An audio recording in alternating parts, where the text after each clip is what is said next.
What's up, y'all? Sorry about that. I saw that somebody was trying to get in contact with me. Welcome. Good afternoon, good evening to everyone. Yana, China White, Daenerys. Hey, DC. Listen. You my legal consultant. Okay. China Black. What's up, Melody? Hey, Mimi. Little baby. Okay, girl. Okay, we got a little baby in the house, honey. Brandon. What's up, Abby? Did I say Yana already? If I didn't, hey, Yana. Yeah, I said Yana. All right.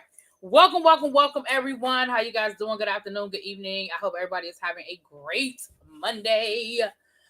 So, listen, I already know what y'all want to talk about. We're going to get there. Hey, Quintessential, it froze up on me, so I was like, I got to get to my live. But thank you so much. Thank you so much. Thank you so much. Now, I got a quick unboxing. I think, I have no idea what this is, but I think it feels like a book. And I think I know who sent me this, but I'm not sure who sent it to me. So I'm gonna open it. I'm gonna open it on camera because, like I said, it's a gift from somebody. I think I know who it came from, but we about to find out. I'm not sure. Right, because it's from Ipsy. So somebody told me to be looking out for an Ipsy package. So that's why I'm like, I know it's coming from Ipsy. I feel like I know who it's coming from. So let me see. Oh, okay. So it's a journal. It's a goal book. Oh, this is cute. Goal getter. All right, I'm gonna open it up and look at it. Okay, cool. This is cute. So I know who this came from because they told me to be looking out for a gift from Ipsy. Okay, so I'll send them a text when I get off of here to thank them. Okay. Let me see. Is it just plain inside or is it different things for me to fill out, like to help me meet my goals? Let me see. Thank you guys so much. Yeah, Quintessential bought me a gift. That's what she was reaching out to me. She bought me a gift, but they won't let her mail it to me. I think it's okay. It's just an open journal, but this I'm gonna put this upstairs on my bedstand.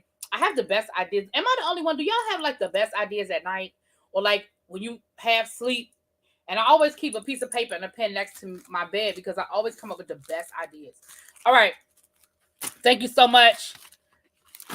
Thank you. I appreciate you guys. Y'all don't do it. Y'all don't have to, but I appreciate that you do. All right, so let's get into this. Let's go on and get into it. So first of all, let's go on and get these politics out the way. Okay. So, damn it. Oh, Lord. So the Congress. Oh, okay. Thank you so much. Again, it's the thought, y'all. It's the thought. I appreciate it. So Congress came up with a stimulus package. All y'all care about is how much money y'all gonna get. And it looks like it's gonna be $600 a person up to $2,400 per family. That is basically half of what people got the first time around. For those of us who've been blessed to have not missed a paycheck, it's like, okay, $600 is not a big deal, but whatever. But for people who really truly have been impacted, not working, behind on their mortgage, behind on their car note, losing their home, losing their car, like, what the fuck is $600? Now, what Nancy Pelosi has said is hold on, because there will most certainly be another round after Biden is in office. But that's a month from now. That's a whole nother month of mortgage, car note, credit card bills, grocery bills. Like,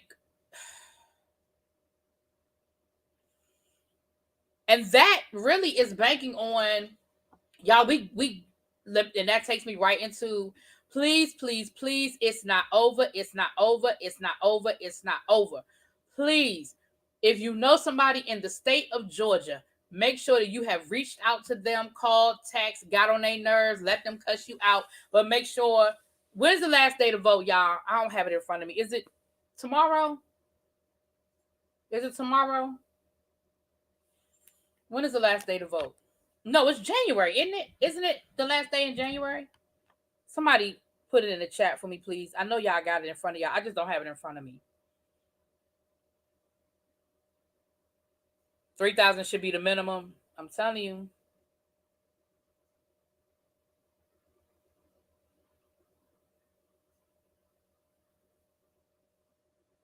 January the 5th. Okay, thank you. I know when I said tomorrow, that didn't sound right. So you got about 2 weeks left, a week left, 2 weeks left. So please, please, please, you guys, it's not over. It's not over. It's not over. We need the Senate. If not, Trump is going to have a really, really, Lord Trump. Biden is going to have a really, really, really hard way to go. You know that them Republicans are not going to make anything easy for him. So we absolutely need to get out there and vote. Vote, vote, vote, vote, vote, vote, vote, vote, vote. She made an empty promo saying that. Who made a promo? Oh, Nancy Pelosi. Yeah. So the other thing, ladies and gentlemen, y'all know, I think we talked about this a little bit before. There was a cyber attack. Allegedly, I only say allegedly because I ain't really done the research to get into deep into it. But allegedly, it came from the Russia people. Trump acting like he don't know nothing about it. They said that allegedly Trump had a meeting in the Oval Office and he wanted to appoint a special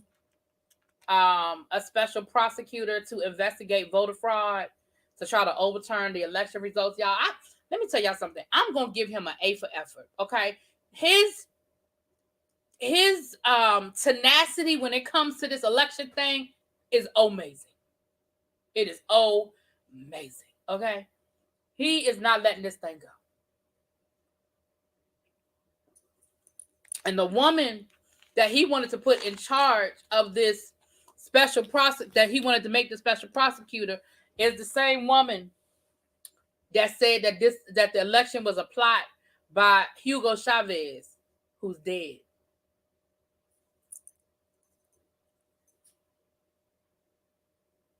Yeah, Hugo Chavez is dead. I didn't know you could plot on an election from the grave.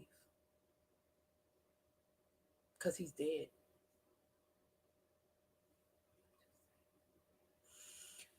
His advisors quickly ended the meeting, told him it was a really bad idea, and ended the meeting. They were like, yeah, we're not doing this. We are not entertaining this conversation. We are not having this conversation. We are not doing it. Okay?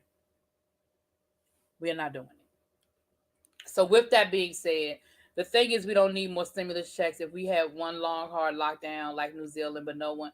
Well, I'm going to say this. I've said it before, and I'm going to continue to say it now. Y'all can listen to me. Y'all can believe me or not. I'll continue to say it.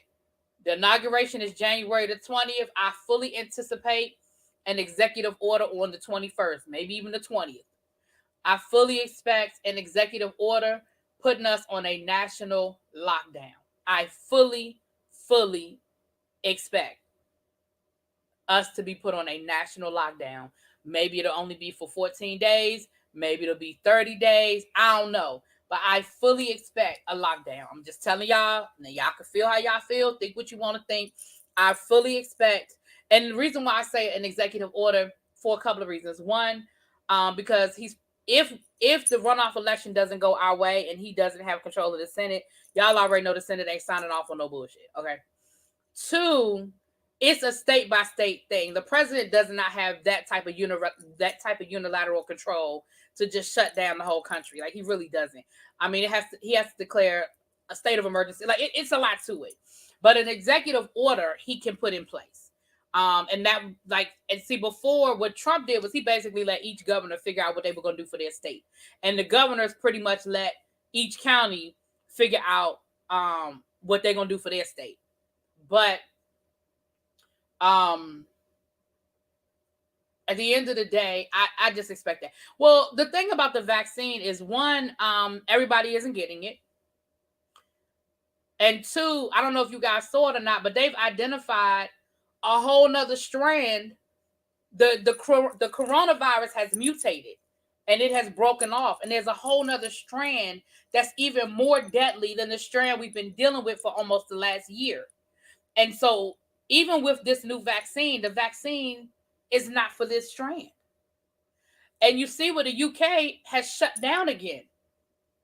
They canceled Christmas. They canceling flights. They are back on lockdown because they have seen this new strand. And they said it's a lot more aggressive, so listen.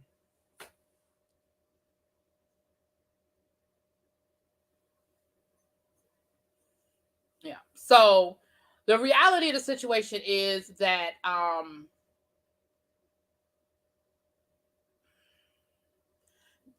it's going to be just like when Donald Trump tried to put the ban, the immigration ban in place, and it went to the Supreme Court. They sued.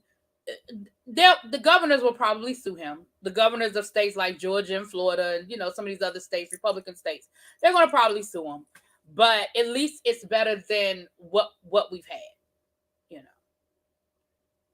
You know, it's better than what we've had. So yeah, I don't anticipate. Oh, I have on another Christmas shirt. This is another one of my Grinch shirts. It's old, so it's a little faded, but the Grinch that stole Christmas. Remember I told y'all I love my Grinchy poo. Canada has banned travel to and from the UK. Yeah, see, people in New York haven't launched. Yeah, I think the fact that the vaccine is around, I think it's giving people a false sense of security that it's over, that it's gone. Oh, we got a vaccine now. Oh, woo woo woo, we can do whatever we want, go back to life as usual. But it's not quite that easy. First of all, like I said, everybody ain't got it. And I don't know about y'all, but I saw this somewhere. I think I saw it on a tweet or a meme or something. But am I the only one that has a problem with these same people, these same senators and shit who wouldn't wear a mask and who was talking, who didn't want to enforce nothing and who wouldn't wear a mask are the same ones getting the vaccine first? Am I the only one that got a problem with that? Lindsey Graham and Mitch McConnell's getting the damn vaccine before frontline workers? Am I the only one that got a problem with that? I love the Grinch too. It's not over and we haven't heard all the side effects. Exactly. What's up, Tracy? I mean, y'all, seriously, like, y'all the same ones that didn't want to wear a mask and act like Donald Trump did a great job and like all of this other stuff that y'all been doing. But y'all the first ones getting the damn vaccine?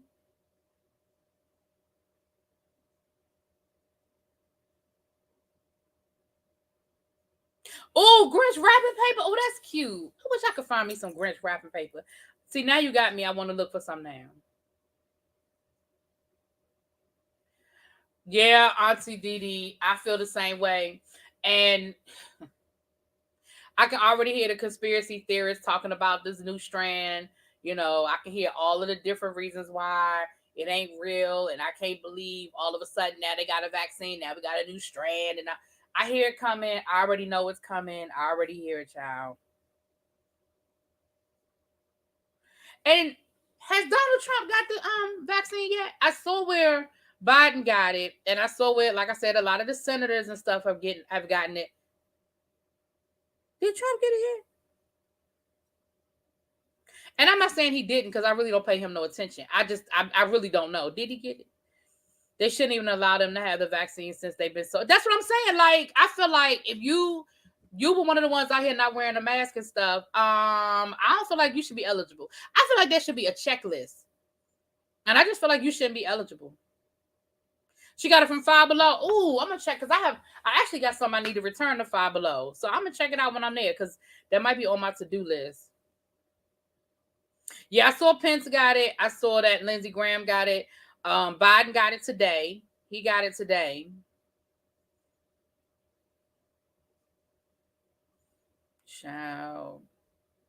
If he got it, it's on the down low. Yeah, I haven't seen anything publicly acknowledging him getting it, child. So anyway, that's y'all's politics for today. Y'all keep your eyes on that prize, and y'all make sure that y'all make sure that y'all are seriously reaching out to y'all friends. Matter of fact, I have a friend in Georgia who I need to reach out to and be like, I hope you please tell me you did vote. I hope you did. Please, I hope you did. Hey, what's up, Lock Queen? Hey, Bat. Trump didn't get it. He doesn't want it. Child.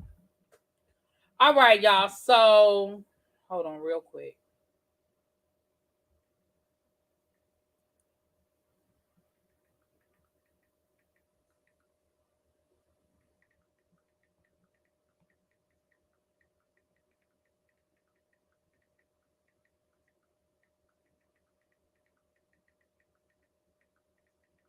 All right.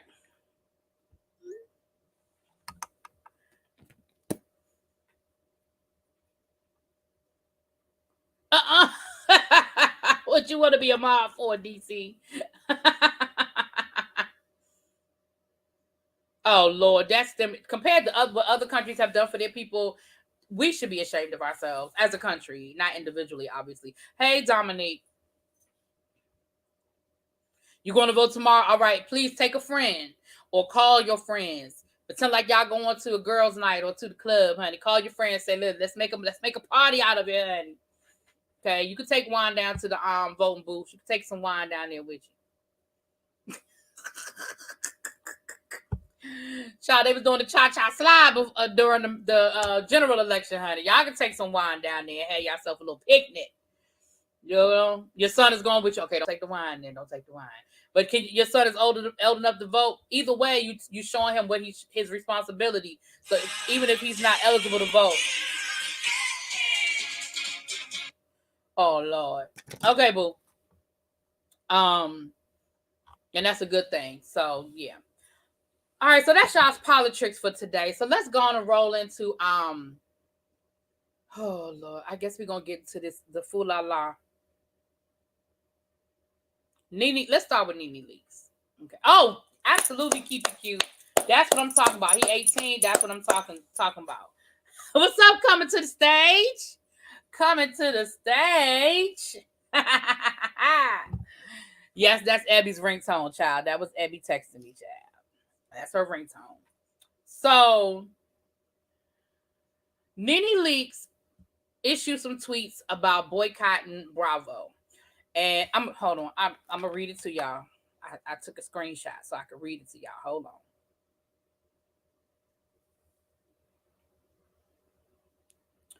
Y'all ready to start this boycott yet? What has happened behind the scenes is wrong. While others were being promoted, Black women who created shows, created genres, built franchises, and built networks were being demoted. Turn off your TVs.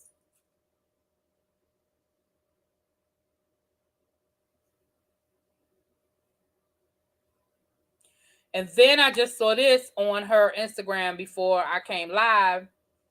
She's having a live at 7:30 today with attorney Benjamin Crump, and they're going to be speaking on why she posted about boycotting Bravo, racial discrimination against Black women in the entertainment industry. Thoughts? Nene was fine with the bias on Bravo while she was getting checks. I'm gonna put that up on the screen. Okay, I'm gonna put that up on the screen. I can boycott Bravo for a lot of things, but I'm not going to boycott them for her job. Well, looking thirsty, Nene. Oh, boycotting Bravo, girl, sit down. Mm-hmm.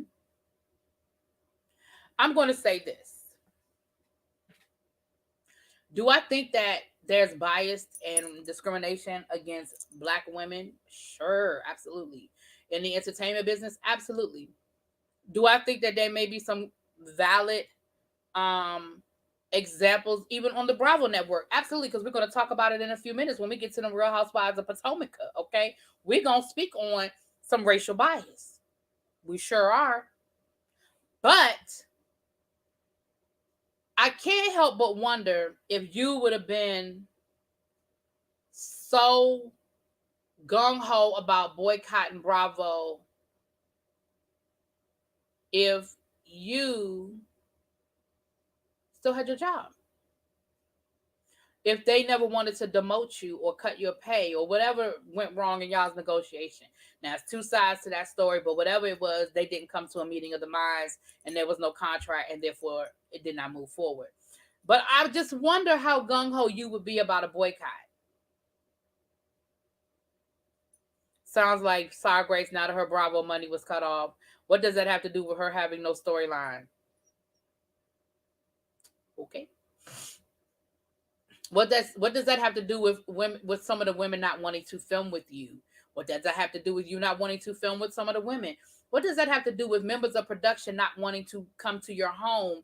Not just because of the incident that happened in the closet, but because they said that you are nasty, you are rude, it is uncomfortable, they don't like coming to your home to film. Remember, notice how many scenes Nene had last season in her home. Nene didn't go out a lot last season. We saw a lot of Nene in her house. We saw a lot of Nene by herself. Those are all things that make it hard for them to film a ensemble cast when either you refuse to film with other people or other people refuse to film with you. What's up, spilling all the tea? What's up? I hope that she has zero intentions of going back to Bravo, let alone working. That's the other thing. You hear a lot of, like, for example, a perfect example. I forget the actor's name now. Y'all have seen him. He was in Love Jones. Heroes. Y'all may or may not remember Heroes. Heroes was a show. It was a really good show. Came on years ago. Save the Cheerleader, Save the World. It was about mutants. And it was sort of like a real version of X-Men. Not as exaggerated as, like, you know, the cartoon. Ollie Ladder, thank you. And the guy that played against her, that played opposite of her. He is now talking about some of the racial bias he experienced on the set of Heroes. That show was 15 years ago. Had he come out 15 years ago and spoke on it, it might have adversely affected him in a way that is not going to affect him now. One, because the climate is right and people are ready to hear the stories. People are more open to believing the stories. We hear people like Viola Davis telling stories about bias that she's faced in films because she has now reached a plateau. I'm sorry, I didn't mean to use the word plateau, but she has now reached a level in her career where, one, her voice weighs so much heavier now because she has, in the last, 5 or 6 years, she has reached such accolades that people are listening to what she has to say. We hear stories of people like a Denzel Washington, even somebody who have reached the height that Denzel Washington had reached, still didn't tell a lot of these stories until recently when the climate was right for it. So I say to you, Nene, you are opening the door. Leonard Roberts, is that who I'm talking about? Leonard Roberts, thank you, Xavier. You are opening to now you are someone who claim you're an actress and you want to stay in that field. Who the fuck is going to fuck with you? Like, you're a C-list actress at best. Yeah, you have a little resume. The Real Housewives opened the door for you. You've been on some shows that were very popular shows. You were on Broadway, and you were in Cinderella on Broadway. Like, you have done some things. I'm not saying you don't have a resume, but just like Monique had to find out, you're only as good as your last hit, boo. Like, you can have all sorts of Oscars on your shelf, but if can't nobody remember the last thing you did,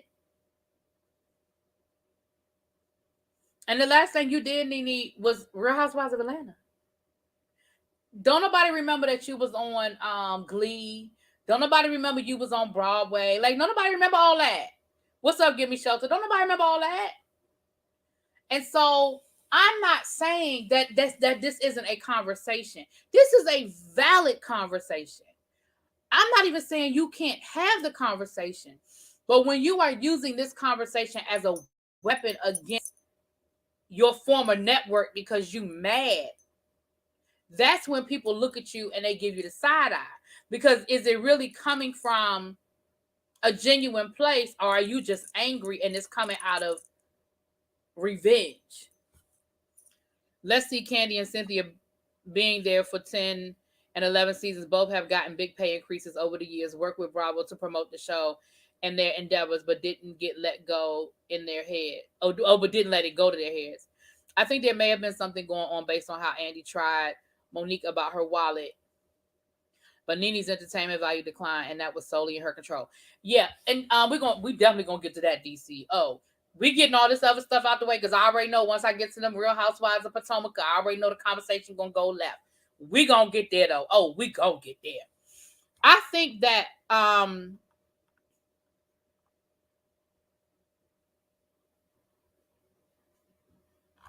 yeah. I think that and here's the reality of the situation, and this isn't anything. This is in anything. People will deal with the diva behavior if they're getting what they want out of you. So as long as Nene was doing what Bravo needed her to do as far as storyline, ratings, and all of that, Nene could be Nene. But when it stopped being entertaining for the fans and it stopped being something that people wanted to see week after week, because let's understand something, y'all. These networks don't make these decisions in a silo. Okay, they don't just wake up one day and say, we're really sick of Nene's antics. They look at tweets. Now with social media, they look at social media. Ratings are broken down into demographics. They look at fan responses. They look at, they look at the blogs. They look at reviewers. I mean, they might not be looking at my little channel, but they look at the Funky Dinevas of the world. Okay, they are not working in a silo. Now, I'm not saying that the top execs do these things, but there are people on payroll, and that is their job. They got interns and everybody else that follow hashtags, that follow social media, that look at these reviewers. They have their fingers on the pulse of what we think. And so when Nene's fan base shrunk and it was more people against her than was for her, that is where you got into a whole lot of, well, is what we're paying her worth it? Also, you have to keep in mind that the women on these shows that had the top paychecks were the first ones they looked at, because let's be clear, Bravo is in trouble. Bravo's in trouble. The ratings are declining on most of their shows. Not all of them, but on most of their shows. Their ratings are declining. Hey, what's up, T Lounge? They have these top heavy shows where they're paying these people. See, when these shows first started and the Nenes of the world were making $100,000 a season. Okay. But when you start getting to the point where Nene was making $7,000-$8,000 a season, $1 million a season, I think. And Nene, and then you have the Bethany Frankels of the world and some of these other top, these top women on these shows that are making millions and millions of dollars a season. Okay, so how you think those people are getting paid? They're getting paid off of advertisement. When the ratings go down, the advertising dollars go down. When the advertising dollars go down, then they got to make cuts and they got to reevaluate these salaries. So that's why on a lot of these shows you started seeing the OGs leaving. It wasn't just based on personality; it was based on money. Some of those decisions were based on money. Hey, Lord, Jonathan Ford, he gonna drop down talking about his Nene child. Let me see what some of y'all are saying.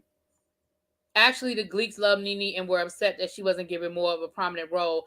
I'll say this: if Nene can spin this right, she might have a case. Well, what I'm saying about that, Xavier, is this: I'm not saying that the diehard Glee fans didn't like her. What I'm saying is Glee is a distant memory. Like Glee is not a top-rated TV show anymore. So what I'm saying is people only remember the last thing you did. Yes, there are some diehard Glee fans. Like that's like the same thing with Friends. There are some diehard Friends fans. They love you, but let's be clear: the people. I mean, you see that these stars on Friends, you see them doing other jobs now, right? Because at the end of the day, yes, you were on Friends for 20 seasons or however many seasons the show ran. Okay, yeah, you're Courtney Cox, but you're still Courtney Cox that need a job. You're Jennifer Aniston, but you're still Jennifer. You know what I'm saying? When I say need a job, I mean, I think financially they're all okay for the rest of their life. If they invested their money wisely, they are. I mean, they were making $1 million an episode at one point. They should be good financially. But my point is, Friends has been off the air. Yes, it's still a fan favorite. But in the industry, when Friends was at the top of his game, then, Courtney Cox could walk into a studio and get whatever the fuck Courtney Cox wanted. Now, things ain't the same. That's the only point I'm making about that. It's revenge because Kim terrorized us for years and she wasn't calling for a Bravo boycott when she was continually rewarded for her bad behavior. Well, both Cynthia and Candy had success before Atlanta, so Nene only claimed the fame as this show. Yeah, because anybody know who she was, child. It's cool with Bravo while Kim had a whole house slate. Well,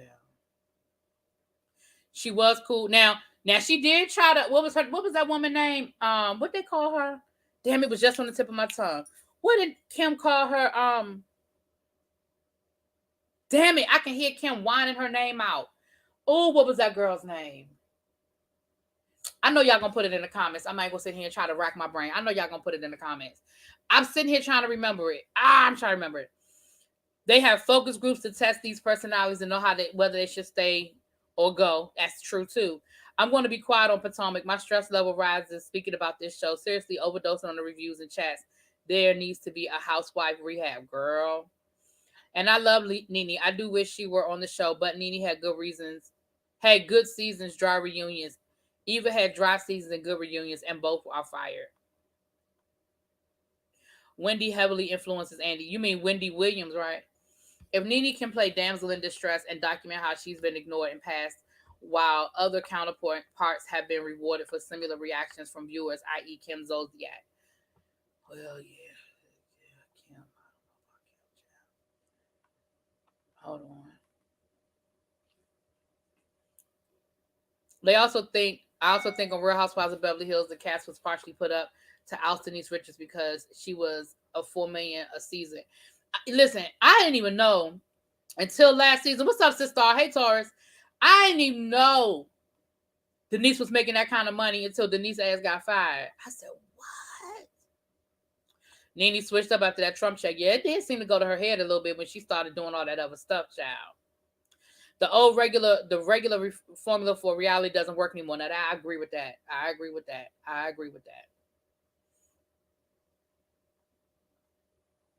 I only ever talk about Nene when she gets brought up. I don't talk about that lady.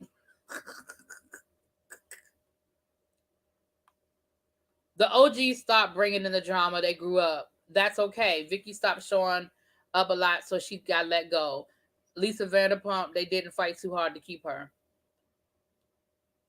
But if you notice, they didn't take... Listen, Lisa Vanderpump got away with some stuff that a lot of people don't get away with. What's up, beautiful soul?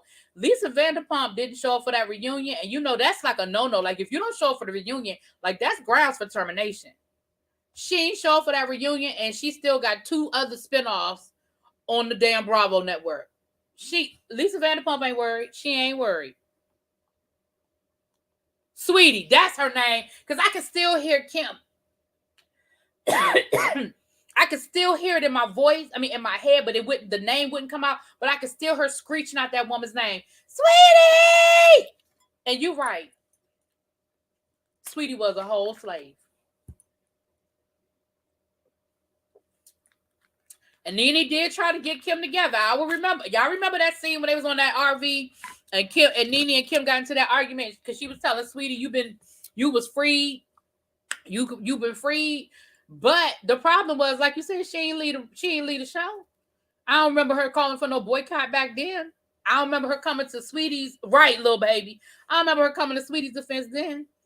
Those Trump checks probably bounced because I'm going to call your employer a racist, no doubt, and want to sit back for talks. Listen, and that was the other thing. When Nene was going to social media, girl, you were still in negotiation. Like, that works for some people.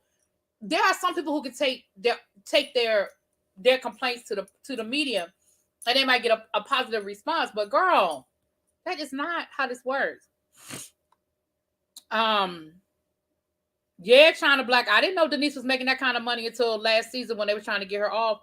What's up, Trash? Oh, you. Thank you. It's that same Juvia's Place, Matt. It's the same Juvia's Place. Listen, the compliments that I've been getting, I'm gonna have to order me another one of these. Shoot, the way y'all be complimenting me on this lipstick, baby. And y'all know I'm normally not a big fan of red, but maybe I'll change my opinion. And that's the thing. Most people change jobs, occupations every few years. Every now and then you'll have someone on the same job at the same building for 25 years. Yeah, that's something that's a new. That's a new phenomenon that is where people don't stay in jobs because our parents' generation, well, my parents' generation, they got a job and they stayed until they retired. But that's a new phenomenon that people change jobs every 4 or 5 years. You know what I'm saying? You know what, Jonathan? Don't be quoting The Color Purple. Don't be quoting The Color Purple. Right. When Nene about choked that girl on that damn RV, honey. Right. And that's the thing. And let's be honest, this isn't the first time that stuff like that happens to people on TV shows. It happens to people all the time where people have to either take pay cuts or they have to take into consideration when it's time for negotiation, they may not get that money. Thank you, boo. Yes, well, I know you love your red lip, beautiful soul. Listen, I know you love your red lipstick. You need to get over to Juvia's place because they just released a whole red lipstick line. And I think they're actually having a sale right now. I don't know what the percentage is, but I got a text message earlier today about a sale. Hold on. Yeah, you need to get on over there and order you some of these good colors. Some of these good colors, honey. Juvia's place, up to 70% off site-wide. Now, thank you. Thank you so much. Oh, thank you. Merry Christmas to you too. Oh, thank you so much. Right. It's up to 70% off. Now, the red lipstick, which is brand new, probably ain't 70% off. But they have a whole line. It's like, what is it? Watermelon sugar, like 5 or 6 different shades of red. And this is one of them. What I have on is one of the newer. It's one of the new colors. This one is called Rouge. This one's called Rouge. Sure is. That's the color.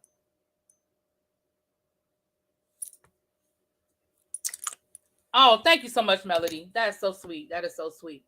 Yeah, because y'all know I normally don't like matte, but I do like this, and I don't even have the lip gloss on today. So yeah, I'm not saying Nene does not. I'm not saying that Bravo ain't shady, y'all. Please know that. I'm not saying Bravo ain't shady. I'm not saying that they treat everybody in Bravo the same way. That there are, because she said y'all don't know what's going on behind the scenes, and I may not.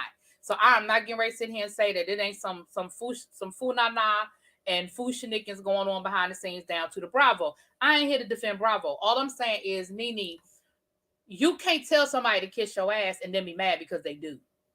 And now you're going to take advantage of the fact that the ratings are low. But let's be clear, the ratings started dropping last season when you were still on the show. The Real Housewives of Atlanta ratings dropped the last season. This didn't start just this season. Now, I will say, and this is a perfect segue for us to go on and talk about the Real Housewives of Atlanta from last night. Now, listen. Y'all know that the first week I said y'all was jumping the gun. Y'all know I said that. Last week I said, well, damn, y'all, it's only been 2 weeks. Now, I don't know if last night I was just waiting for Potomac to come on, and I was in anticipation of Potomac to come on, and that's why I was just trying to, like, oh my gosh, this is boring. Or if it was really just that damn boring. But me and Nene was sitting here and we was like, now listen, Portia Luther King, I am here for you. I respect all that you did. I respect all that I'm glad that you are finally figuring out who your damn granddaddy was. I knew who your granddaddy was before you knew, okay? I knew. Oh, you haven't looked at Atlanta yet? Okay, sorry. Well, come back in about 15 minutes. We're going to be talking about Potomac. Come back in about 15 minutes if you still up, girl. Hey, Fayette. Hey, boo. We knew who your granddaddy was when you still thought the Underground Railroad was a real train, okay? I'm glad that you are just figuring this out. I'm glad that you have now figured out that your granddaddy was at Bloody Sunday, okay? I'm glad that these are all revelations to you. I respect that you have grown. I respect your path and that you have grown, okay? I'm here for all of that. I got a tickle in my throat. I'm here for all of that. But here's what I'm not here for, Bravo.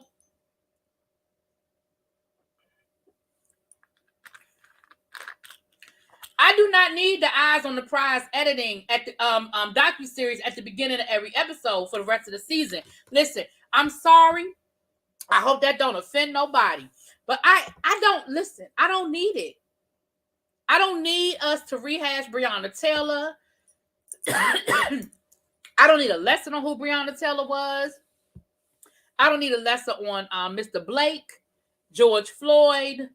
I don't need us to talk about to break down defunding the police. Seriously, we got it the first episode. We got it. We got it. And I understand that maybe y'all are limited because Portia was out here getting her freedom fighter on, that maybe y'all didn't have a lot of footage of her at the beginning of the season. I get all of that. But let's be clear. Bravo. We got it. Portia was out here getting her, Rosa Parks on this summer. We got it. We got it. Okay. I don't care about Cynthia having a grown-up tantrum over this wedding. Not it's Bravo, not Vice. I don't like how they partially told the Breonna. Right, and that's the other thing, Felicia. That's a valid point as well. And if you're gonna tell it, do it right. If you're gonna tell it, do it right.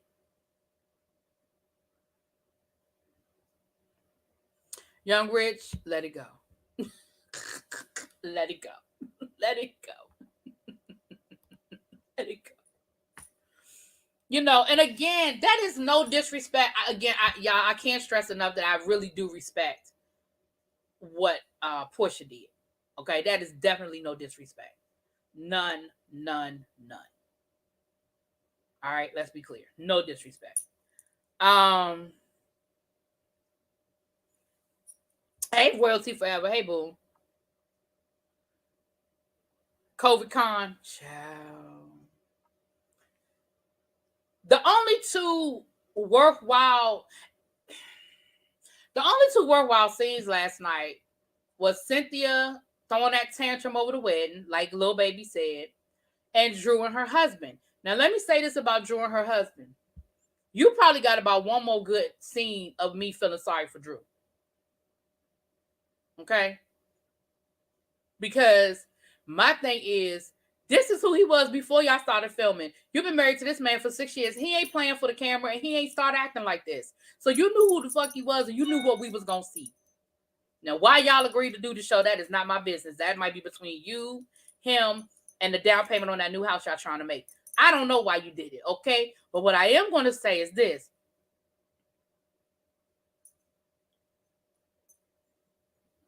Last week, I felt sorry for you.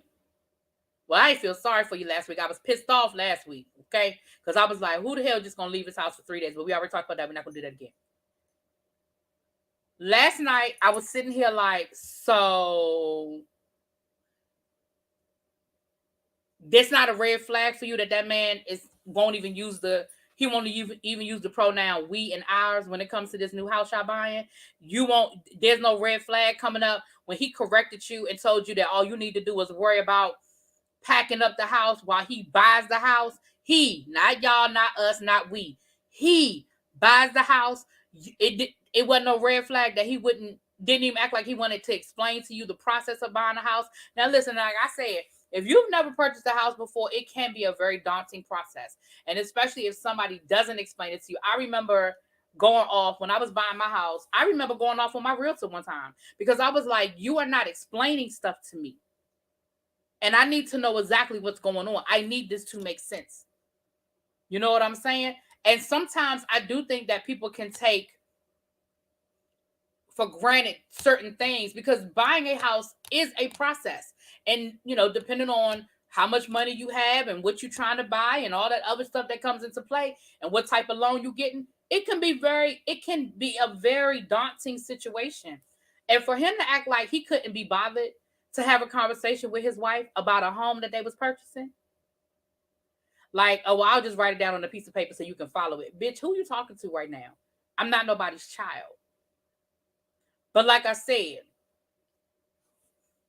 you only got but about maybe one more of them good scenes out of me for me to care. And the reason why I say that is because you clearly are okay with it. Because after y'all had that whole argument, that scene, that was supposed to be the next day when y'all was getting ready for church. That was supposed to be the next day. And you sitting next to him like everything is everything. I wish I would. I think I might have disappeared for 3 days and took me a trip to Tampa. Let him take care of the kids. Let him do praise and worship with my mama by his damn self. Okay? Me and my boo would have been gone. I don't care if I just had to check into a hotel for 3 days. Me and my boo would have been gone. What's up, spilling all the tea? I know that's right. Look, don't y'all start that Tony Braxton again. Drew acts like a 20-year-old with nothing going for her. She had a whole career. Right. Exactly. Like, girl. But that's why her mama ain't left. That is why her mama ain't left. Her mama probably ain't know until she went down there for the COVID. I mean, to help her with that, with her surgeries and stuff. She probably ain't know how bad things were for her daughter. Yeah, I'll tell y'all one thing about this Apple Watch. The battery is for shit. Listen, this Apple Watch, maybe I got the wrong settings on it, but I swear this thing is I'm always charging it. Child, he wasn't at Tampa. He was at his boo thing house, okay? That's why he didn't need to pack no clothes. Yeah, her mama came down there to help her out with that surgery and realized how bad things were. Like, she probably knew that he was a little arrogant. She probably knew that, I don't believe that, we see signs. And I feel like her mother might have some discernment and probably see some things. But I think when she was there on a date, because remember, her mother lives in Chicago. It's very easy to pretend like things are one way when people are states and states away. But I feel like her mother came down there to help her out. And her mama saw some things that she ain't like. And listen, her mama could have flown home. If Portia can fly to Kentucky and get arrested 3 times, her mama could have went home. Her mama ain't go home because her mama said, oh, no, ma'am. No, ma'am. Listen, young rich, at a certain point, even that's not worth it. But you're right. But even that's not worth it at a certain point, child. What's up, Jazz? Hey, boo. Hey, boo. So listen, so that was really pretty much all. Now, Cynthia and this wedding, listen. The conversation is anticlimactic because we know that she ended up having her COVID con wedding. What's up, Natalia? Hey, auntie. But here's the problem. We about to do 5 minutes. Give me 5 more minutes, DC, because this ain't going to take long. Here's the problem, though. What we didn't know is how big of a fucking brat you were about it. That's what we didn't know. We didn't know how big of a brat you were about this. The fact that even your sister was telling you, girl, everybody has told you. Everybody has said to you, Cynthia, ain't no problem. You have a huge backyard. We can do it in your backyard. We can keep it intimate and we can have a party later. You can still get married on your special day. You got a whole set of earrings made. You can still what? Mike did what? Oh, wait a minute. I don't know nothing about what you're talking about. Oh my goodness. Oh man. Listen, Natalia, they are dragging. Listen, give me 2 more minutes, y'all. We getting to Potomac right now. But baby, they are dragging Andy. Listen, I even sent out a few tweets my damn self to Bravo. But y'all already know what my beef is. We're gonna get there. You could still have gotten married. Well, you did, but you still had your special day, like Mike was telling you. Girl, we can go down to the courthouse and get married today. And if you want to have a party at this beautiful governor's lawn, whatever, we can do it. Like, that ain't no problem. We can do this. But we can't do it right now, or we probably shouldn't do it right now. What's up, DMV? And that's all he was trying to say. And even your sister, Kenya, Candy, everybody has said the same thing to you, except for them people that wanted your money. Now, the people down to the governor's green or whatever that thing was called, they wanted your money. So, of course, they was telling you that they was going to follow all the COVID restrictions and they could get... Who you about to go out? Oh, okay. No, but thank you.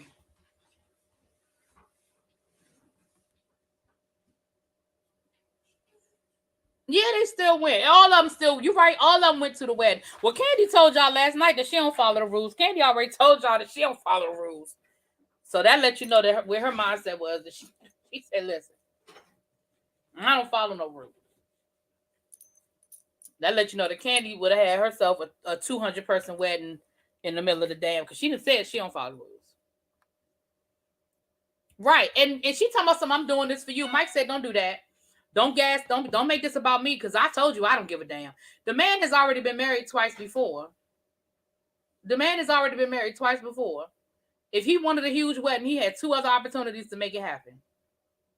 Period. He had 2 other opportunities to make it happen. He didn't care.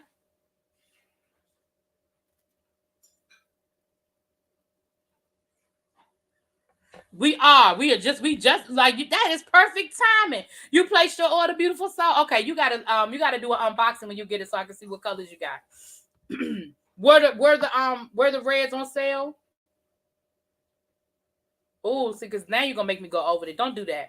Nope, I'm not doing it. All right, so let's get to the main event, which y'all been waiting for. Let's go on and get to these Real Housewives of Potomac. Who just texted me? Oh, okay. Let's go and get to these Real Housewives of Potomac, y'all. Where do y'all want to start? Hold on, let me pull out my notes from last night. Well, heck no, this is what we're gonna start with. I'm gonna tell you exactly where we get ready to start. Hold on. I'm telling y'all exactly where we get ready to start. Give me a second. This is what we about to start right now. Give me 2 seconds. Let me cue this up.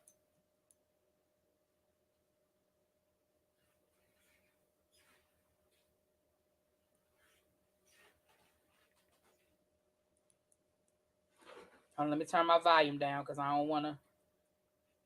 Oh, hold on. I think I'm at the right place. Hold on. We plotted against her and Annie's baby. Is that what she said? So, exclusive, extra. Read all about it. Leave my filter on because it's going to be on the blog so I look cute. Okay, this is new information. Monique claims y'all plotted against her at Andy's baby shower.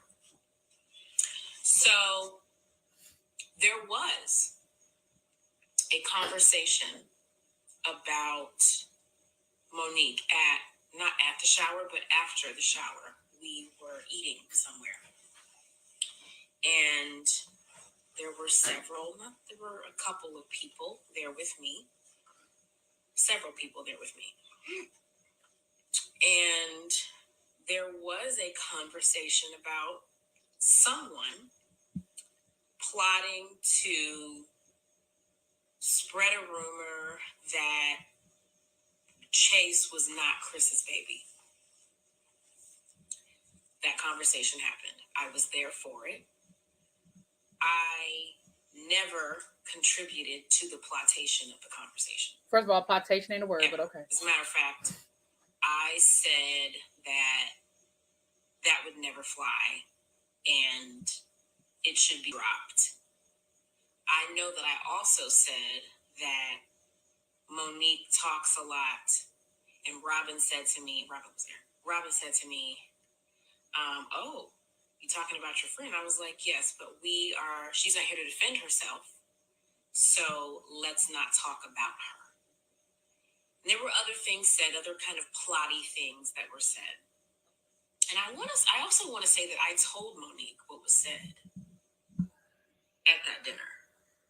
But I was never a part of any plot there or anywhere else. You can hit me with any other scenarios and I will tell you what happened. I was never a part of any plot. So here's the thing. She cleared her name, but in the process of clearing her name, she threw everybody else under the bus. Because what we found out later was that Robin, Giselle, and somebody else. Who was it at that? Who else was there? Maybe it was Sharice. But we know for a fact Robin and Giselle were there. The text messages that were released last week were Robin responding to Candace saying, thank you for throwing us under the bus. And Candace was like, what are you talking about? And she was like, you basically confirm, I'm paraphrasing because I don't remember the exact language, but you basically confirmed that there was a plot. Candace was so busy trying to clear her own name, she didn't even realize that she was throwing the rest of them under the bus because she admitted that the conversation took place and that they spoke about Monique plotting against Monique on the show. They had that conversation. And no, you didn't call Monique, you called Karen. And you told Karen about the conversation. Karen was the one that called Monique. So listen. And I agree. Why wasn't this brought up at the reunion? When Giselle went on her whole tirade about how there was no plot, why y'all ain't roll that beautiful bean footage? The other thing was, and this is, listen, let's just go ahead. Let me just go on and drag Andy first. Let me start with Andy, and we can get to the rest of this bullshit, because I've been eating. I've been waiting for Andy's ass all goddamn day. Andy, when you turned to Monique and basically accused Monique of basically making up this or acting like it wasn't like, but the plot never came on the show. And Monique was like, I never said the plot, that it became a storyline. Oh, well, I just want to make sure that we're clear that it didn't come on the show. Bitch, it did come on the show because you left it in Giselle's confessional. You left it in Giselle's confessional, which made it a part of the show. Just because it was in the confessional doesn't mean it didn't become a part of the show.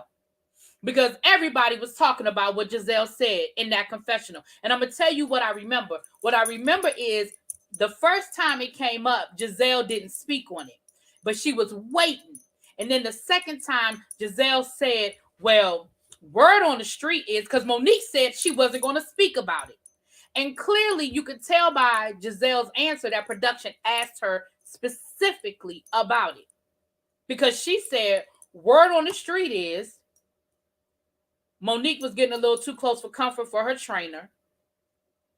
Now, Monique said that they edited the part out where she specifically said Chase. Now, she said they edited out where she specifically said Chase, da-da-da-da-da. But they left enough in, because I know that's the conclusion. Remember, when that episode came out, we didn't know nothing about this plot. Monique did that live in response to that episode. That's why Monique even did the live. So we didn't know nothing about this plot and all of that was going on. So when Giselle said it, they left enough of what Giselle said in to give you the impression that Chris thought something went down between Monique and that damn trainer. Gigi's name didn't come up. She didn't say Gigi's name. She didn't say Sharice's name. Excuse me. She didn't say none of that. But enough of what Giselle said was left in for anybody with 2 cents to walk away with the impression that Chris thought something went down between Monique and her trainer. Now, I'm going to be honest and tell you, I don't remember when all that other situation came in about the baby and all of that. I don't remember all of that. But I know that Giselle said that. And so for Andy to turn to Monique and almost in an accusatory way, make it seem like Monique was making a mountain out of a molehill because it never made it on the show. Bullshit. Giselle said it. And this is how you know that Giselle was the motherfucking mastermind, because ain't nobody else say it but Giselle. Nobody else said it but Giselle.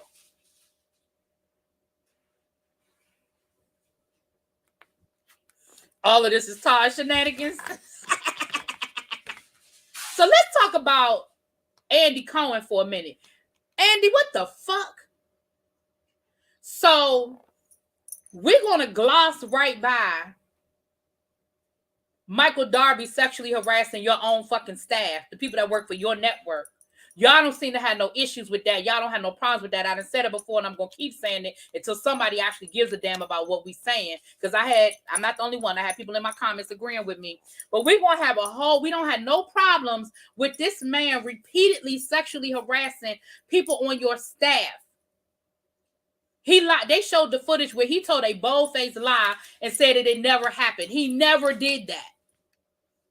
Yet we have the footage going all the way back to season 1, which the only thing I'm going to agree with Robin's ass on yesterday is that Robin did bring that up last season, and he denied that it ever happened. She did bring it up last season. I give her credit for that. Now, I give credit where credit's due. Robin said it. Well, Giselle said it, and Robin co-signed, but that's what they do. And y'all don't have no problems with that. Had that been a woman he was grabbing on the ass, they'd have Me Too Michael's ass so fast off that goddamn network. Had that been Chris Samuels grabbing a woman on the ass, you know how fast they would have fired Monique Samuels and got them off that damn network? But Michael Darby is no issue. Ain't no problems. We cool with that. We cool with that.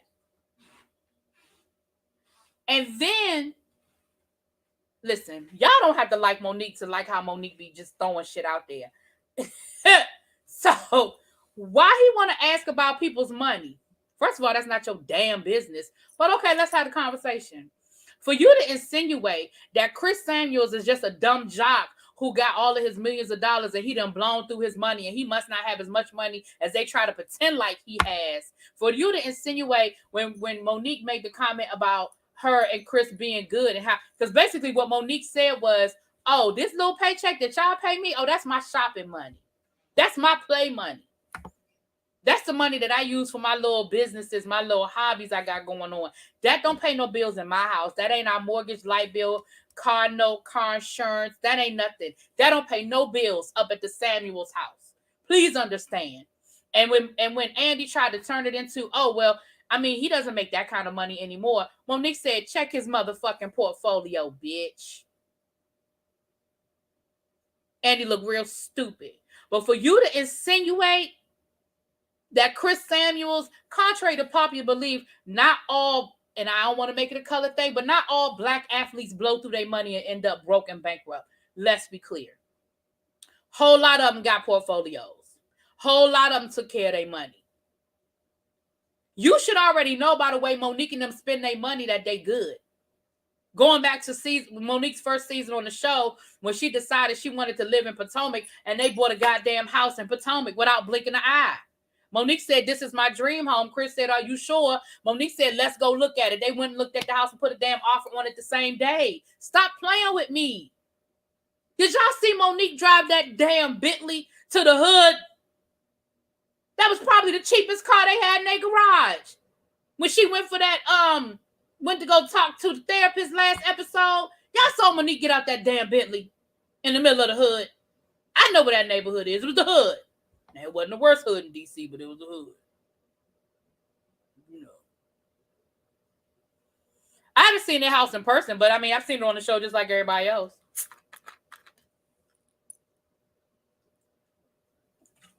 Oh, last night absolutely proved Nene right. Now, we already talked about Nene, so I can't go back.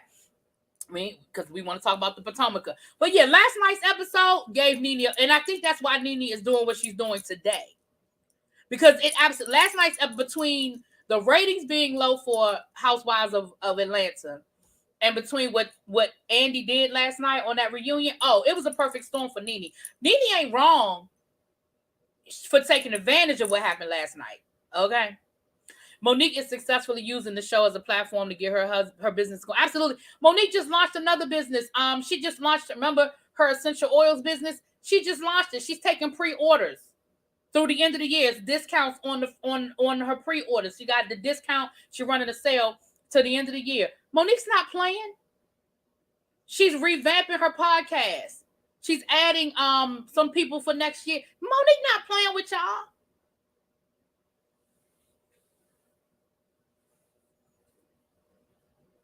I don't think Andy was jealous. I think Andy really made that statement out of a place of ignorance. I don't even think it was willful racism.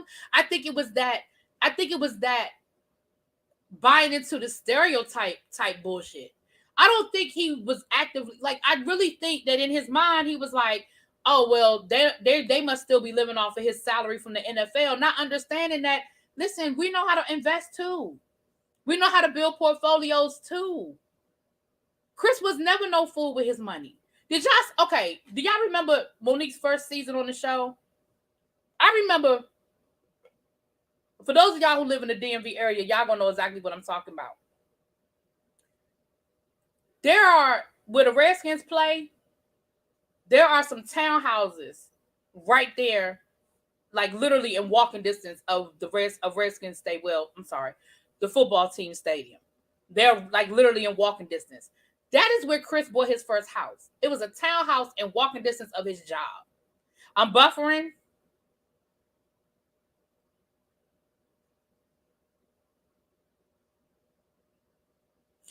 Am I buffering?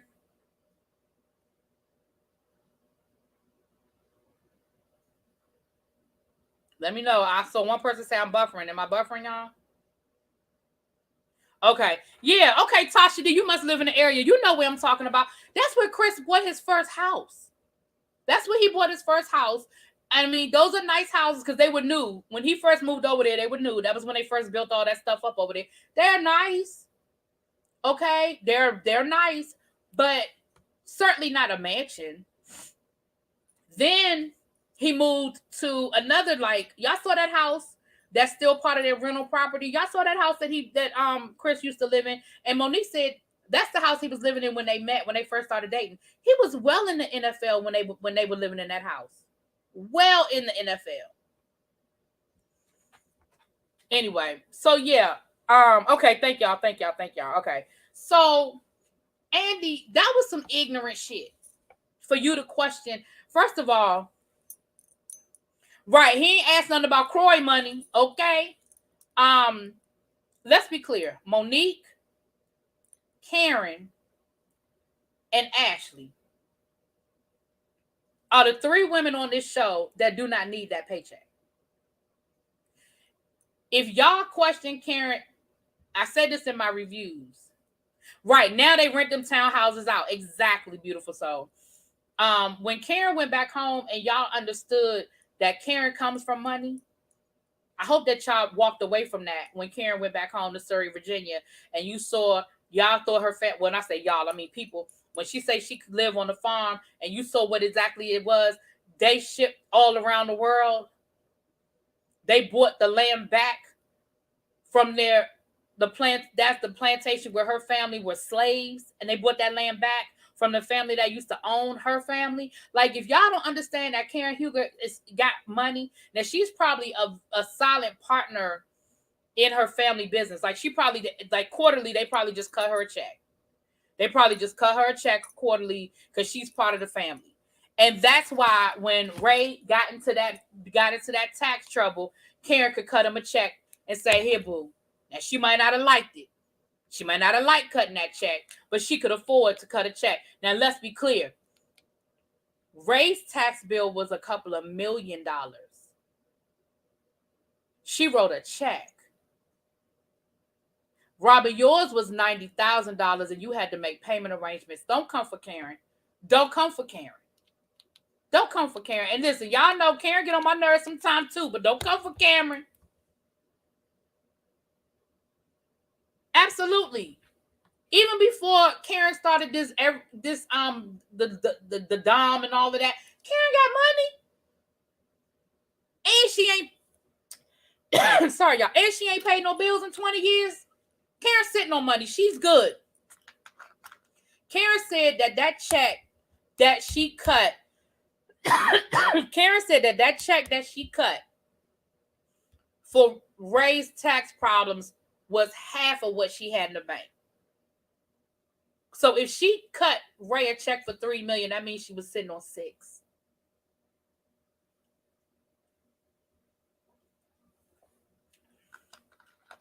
Candace has a couple of businesses. She's had her businesses the longest. That's not true. That's not Candace's business. That's her mama's business. That's not Candace's business. It's her mother's business. And she hasn't had it longer. Monique has had businesses. Now, it may not be the same business that she has now, but Monique has been a businesswoman for years. Monique had businesses before she married Chris.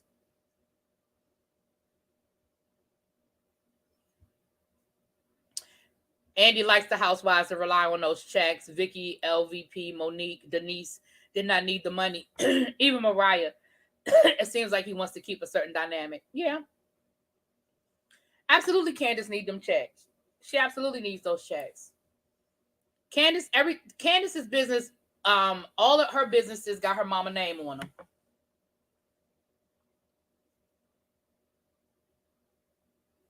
Right. Karen said she didn't help with the taxes. She paid all the other bills, so he didn't have to. That's not what Karen said. Well, SCK, show me where she said that, because that's not what I heard. Let me say it that way. That's not what I heard.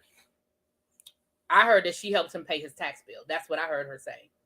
Why do we have a problem with Candace's mother help? I don't have a problem with Candace's mother helping her. What I was doing was responding to what was said. What was said was that Candace has had her own business.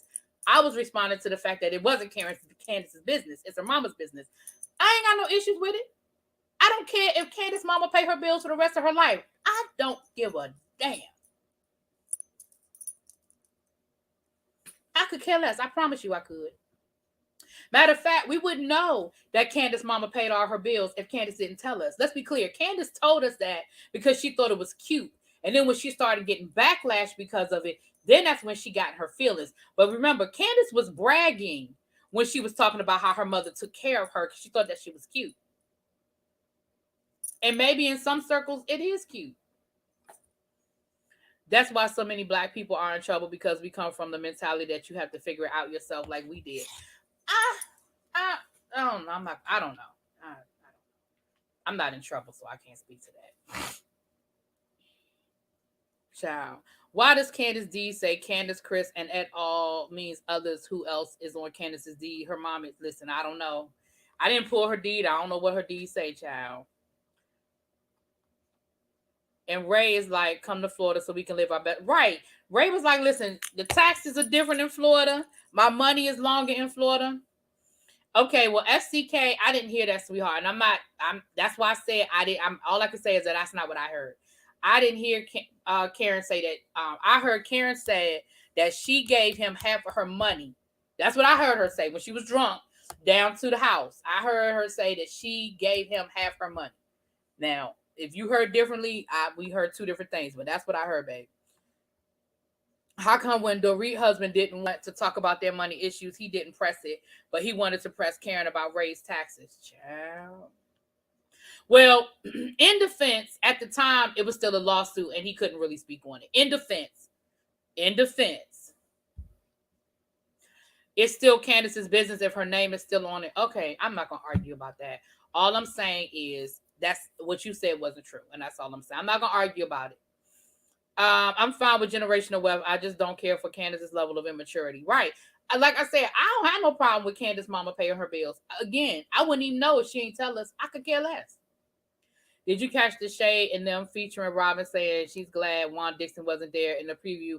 Like Juan was even present when he was with Child.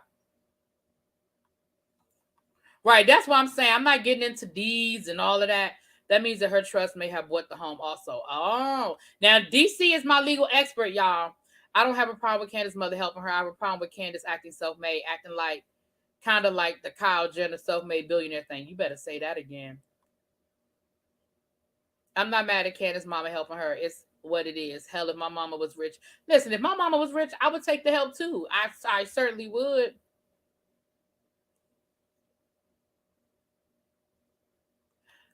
My two uncles lived with my grandmother until they died, and another lived with her until she died. They were always there. There's a thing in our family. Yeah, I don't have no issues with it. I swear I don't. I'm just talking about.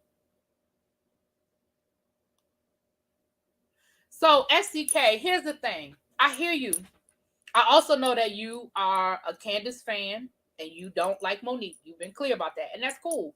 We don't have to agree. All I'm saying is this. The statement you made about Candace having her own business. See, here's the reality of the situation. Maybe our definitions of what we're talking about is different. Candace's mother owns that company.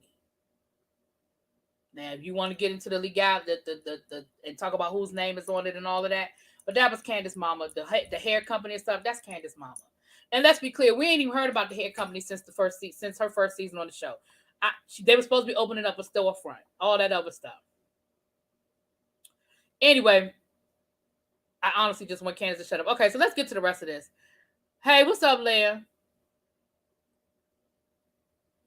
Right, let's talk about so listen. I said what I said about Andy. You was being real shady, borderline racist in some of the questions you were asking and some of the attitude that you had. It seemed like you had made up your mind about the fight, about whose fault you thought it was. Now, let's talk about this cameraman situation, and let's talk about the back and forth between the cameraman. Because listen, Bravo is known for being shady in their shows and certainly in their reunions. And usually, you know, they film the reunion and then they splice in the footage that either supports or this disputes, y'all know what I'm talking about. Disputes, y'all know the word I'm looking for. What somebody said. So something wasn't clear in the milk last night, because 2 out of the 3 things that Monique said was supported by the footage. Now the third thing, not so much. But 2 of the 3 things were supported by the footage. While Andy was still trying to come at Monique like she was lying.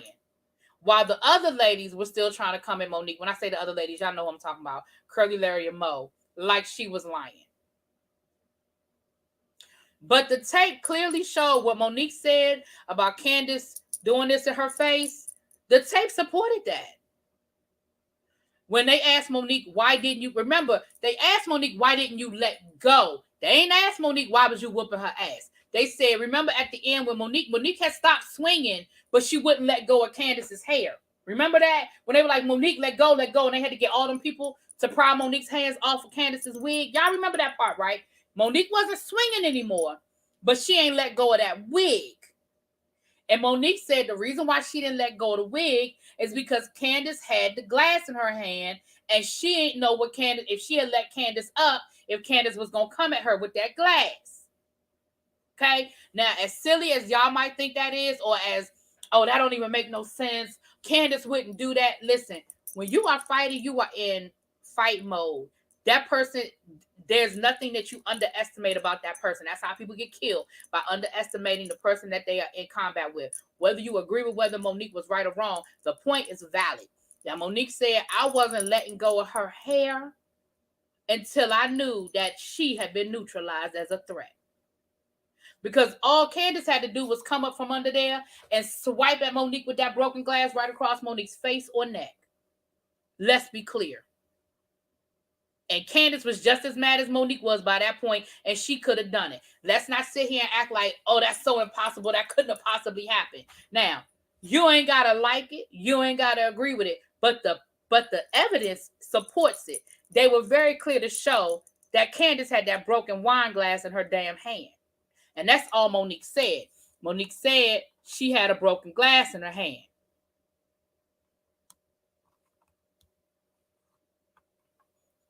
Right. She was already bleeding from the mouth.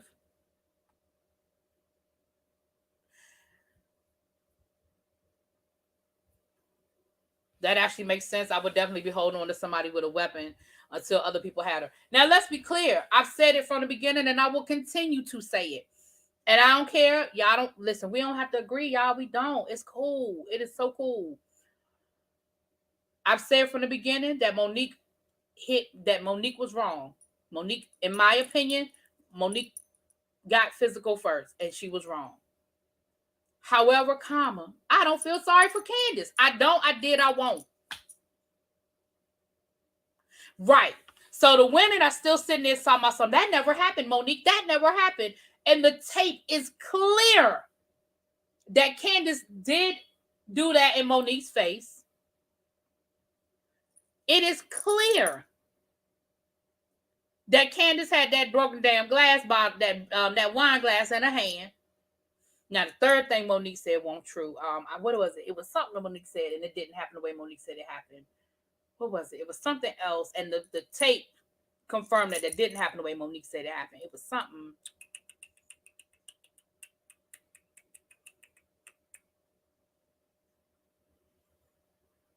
It was something, but it was a third thing that didn't support what Monique said. It wasn't what Monique said. But here's the thing. Oh, the wine. Oh, that's what it was, DMV. The wine, she did throw the wine in her face, but it wasn't first. Monique said the wine was thrown in her face first, but it wasn't first. And we saw that Giselle did push Monique. That was Giselle's hand that pushed Monique. And Giselle said it was her.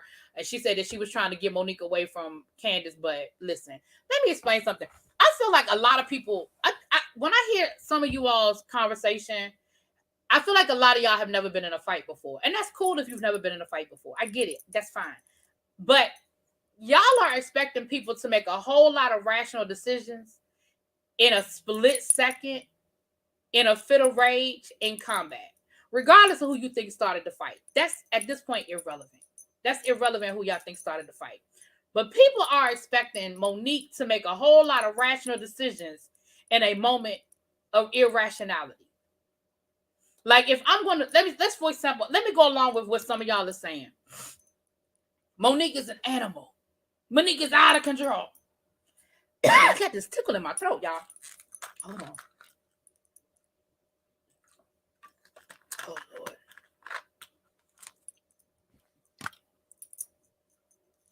Now I got water on my glasses. If I'm gonna go along with y'all's argument that when I say y'all know I'm not talking about everybody in this room. Y'all's argument that Monique was so out of control and she's such an animal and she's such a wild child. But y'all are expecting her to make some very rational deductions in that moment. It can't be both. Either she's rational and she's thinking clearly, or she's an animal and she's out of control. You can't have it both ways. It just doesn't work that way. It just doesn't work that way. And I understand that some of y'all have never been in a fight, and that's great that y'all ain't never been blessed to be in a fight. But anybody in this room that has ever been in a physical altercation, you already know it don't go that way. It legit does not go that way. Listen, let me tell y'all a true story, and then we're going to get back to Ashley being in denial about this damn husband of hers. Let me tell y'all a true story now. Y'all might walk away not thinking the same of me, child, but let me tell you the truth. And this was in 8th grade. I'll never forget. I was in 8th grade. And it was this girl. I ain't going to say her name because, you know. But it was this girl. We were in 8th grade together, and she was a bully. And she had been bullying not just me, but she was a big girl, you know, big for her age, all that good stuff. And she had been bullying us for years. And I told you I went to Catholic school. I went to a small Catholic school. Won't that many of us. I think that whole time I was in from kindergarten to 8th grade, I think the largest class I was in might have been 25 kids. And I think that's a stretch. Like, we just didn't have large classes, right? So we were inside for recess. That's a whole nother story about why we were inside for recess. But we were inside for recess. And they used to sell chips. 25-cent bags of chips for recess. You could buy a bag of chips for your little snack or whatever. You had a quarter. And I would never forget, I was eating my chips. And this hoe asked me for some chips. And I told her no. Somebody else had asked me for some chips and I gave them some. But when she asked me, I told her no. Like, I don't like you. You don't like me. Why are you over here asking me for some chips? Because like I said, she had been a bully, but by this time we were sort of evening out. I was never scared of her. I just ain't never fuck with her. Y'all know what I'm saying? Because let's be clear, growing up, I was more afraid of getting in trouble at school because of what my parents was going to do to me than them. Like, it wasn't no such thing as peer pressure. Because if I didn't think I could get away with it, I ain't do it. Because I knew I had to deal with mom and dad. And I wasn't fooling with none of y'all for mom and dad. Let's be clear. So I told her no, she couldn't have none of my chips. That bitch put her hands in my bag of chips like she was going to take it anyway. I blacked out. And I blacked out. All I remember happening was me grabbing her head and slamming it against the chalkboard. That's how old this was, because we had chalkboards, not whiteboards. It was a chalkboard. And the next thing I remember was my friends pulling me out of the classroom. I don't remember what else happened. I don't remember whether she hit me, whether I hit her. And I promise you, to this day, I don't remember nothing else that happened. I remember grabbing her head and hitting her head against the chalkboard. That's all I remember. I legit blacked out. The next thing I remember was standing in the hallway, and my friends was trying to get me in the bathroom before somebody, before a teacher or something came along so you didn't get suspended. And I remember being in the bathroom and them helping me, get my hair together and fix my uniform, and you know what I'm saying? But I really didn't remember what happened. And even when they told me, I was like, what? I did what? Like, I whipped her ass. Like, from what they said, oh, I whipped her ass. I whipped her ass. So my thing is, and that was over a bag of chips, y'all. That's because that girl put her hands in my damn bag of chips like she was going to take them from me after I told her she could not have none. So there are people, like, if you've never been in a fight, y'all don't understand how fast that shit can go. In the blink of an eye, something can really boom. And then you're not making any rational decisions after that. You're not. Your brain is not thinking shit through in a rational mindset. So I get it, but I really think that a lot of y'all that don't understand, again, I'm not saying that you like what Monique did or that you agree with what Monique did, but for a lot of y'all that don't understand it, I have to say that I feel like y'all have never been in that situation before. That's all I can think of. That's all I can think of. For people that are like, well, words shouldn't do this and words shouldn't do that, and all she did and words this. Listen. Anybody can snap at any time. That was your favorite Christmas story ever. That wasn't about, right, it wasn't about the chips. It was about the violation. Absolutely it wasn't. It wasn't about the chips. But in Monique's mind at that moment, it was the violation. Whether you agree or not, y'all listen, we ain't gonna never agree, because we've been having this conversation for 4 months, so we ain't gonna never agree, and that's fine. But I really feel like some of y'all don't get it because you've never been in that situation before. Like, you really haven't. And then once you are in that situation, it is all about fight or flight. You either gonna stand in that shit and you're gonna fight until somebody stop it, or you're gonna run. Like, you got two options in that moment. Now, and that takes me to the Monique situation at the end. Right, beautiful soul. I knew you did, girl. I know you did. But then Andy is acting like he don't understand why Monique don't have no remorse, or why Monique is sitting there like she don't have no remorse, and why she not sitting there crying, or like, first of all, I don't know what the fuck y'all wanted Monique to say or do at that point. Second of all, y'all do realize that was last October, right? It has been a year and 2 months. Well, when they filmed the reunion, it had been a year, because they filmed the reunion about a month ago. It had been it had been a year. What did y'all really expect Monique to do?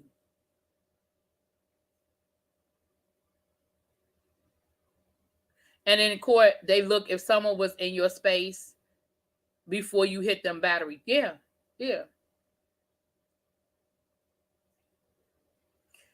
No, it's people like that who they like. So right. And that's true too. When you like somebody, it don't matter. You defend, you ride for them, whatever. Right.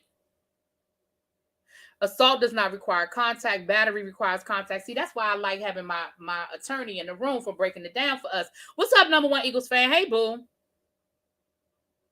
Maybe Monique should have bought some sticky. So Andy is sitting there like, well, Monique, you just don't seem to. And Monique was like, listen, I done been through this process. Like, y'all got me here a year later, and y'all want me to go somewhere that I've already gone through. I done cried. I done been mad. I done been upset. I've been embarrassed. I've been ashamed. I done been to therapy. I done talked to my pastor. And he was like, but you haven't apologized to Candace. No, the fuck I haven't. You know why? Because Candace went to court and it took it to another level. So you know what? I didn't apologize. I sure didn't.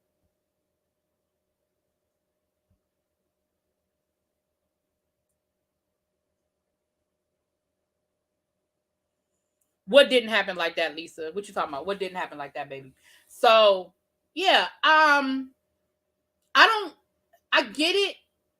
Like, I don't, and I guess because that would be me too. I don't give a lot of emotion, y'all. I'm not a crier. I'm just not.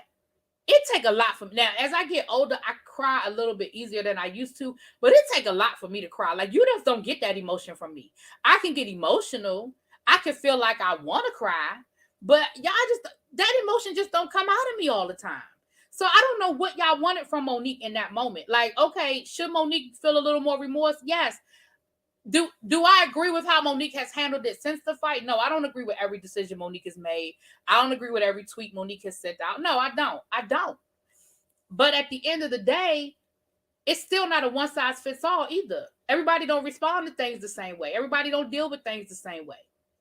And for Andy to be acting like Monique is supposed to sit on that stage, what's she supposed to do? Get on her hands and knees and crawl across the stage and beg Candace for her forgiveness? Like, I'm not understanding what she was supposed to do. And let's be clear, even if Monique had walked into that reunion with every intention of apologizing to Candace, Candace was giving Monique ass attitude from the beginning, from the introductions. From the minute Andy was given the introductions and he introduced Monique, Candace was over on the other side of that couch, mumbling under her breath, rolling her eyes, sucking her teeth. So even if Monique had walked in the door, which she didn't, she had her binder, honey. She wasn't there to apologize.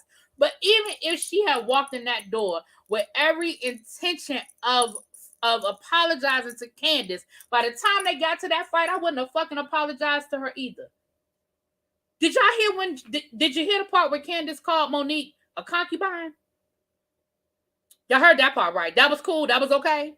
That was okay for Candace to call Monique a concubine because her husband talked about giving head. Now, do I think that joke was cute? No. Do I think it was in the best taste? No, it wasn't. It really wasn't, Chris. It really wasn't a good look. But at the end of the day, that was a husband talking about his wife and the shit that they do in the bedroom. I hate to be the one to break it to y'all, but husband and wives have sex, and they have oral sex too. I mean, it goes down in the bedroom. Hell, that's what they there for. They got 3 kids. You know it goes down in their bedroom. Like, stop. So you mean to tell me that it was okay for Candace to call that woman a concubine? Now, this is the same woman that you claim you are so traumatized by, that you are so afraid of, that you are on anxiety pills. You are on anxiety pills. You're so afraid of her. But you call her a whole concubine. Now, if she had got her ass up and stormed your ass across the stage, you see what I'm saying? I'm not saying she would have been right. But you are sitting there poking at the woman you claim you scared of. You claim you're scared of her. But you are poking. You call that woman a fucking concubine.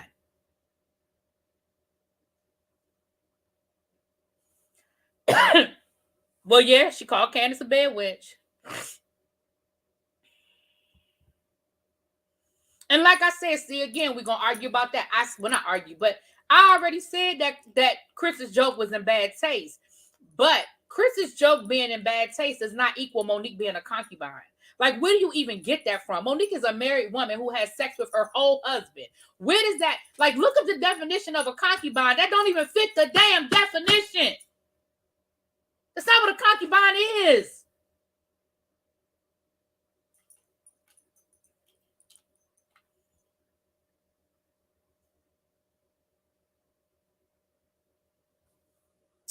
Let's finish this up, y'all, because I've been here an hour and a half now. I knew we wanted to talk about this. Let me go. All right. Ashley. Ashley.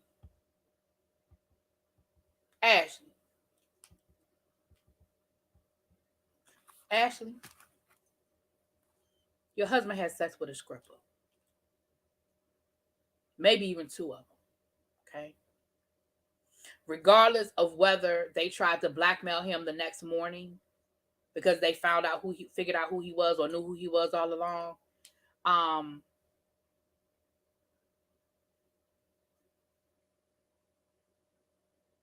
Let's pretend for a minute we believe that story. Okay. Okay, give me shelter. Let's pretend for a minute, just a minute. Let's pretend for a minute that we believe your story, Ashley. Let's believe that Michael, nothing happened. He was drunk, went back to the room, passed out. If that were me, let's just assume I did that. My husband, I got drunk. Ooh, damn, I woke up next to a stripper. Oh, man. I'm talking about, a nice, sexy chocolate male stripper. That's who I woke up next to. I promise y'all, I am running my ass out that hotel room so fast, I'm probably still putting my bra on in the hallway. Okay, I'm gonna get up out that room so damn fast as I can possibly get dressed and get the hell up out of there. Michael looked real comfortable and casual standing in front of the damn dresser in his drawers. I'm just saying, he was checking his phone or doing something. That's not the reaction of somebody who wakes up after a drunken stupor and realizes, oh shit, I passed out in this room with this scripper. That is not how people act. Like, do y'all know how fast I would have got my ass up out of there?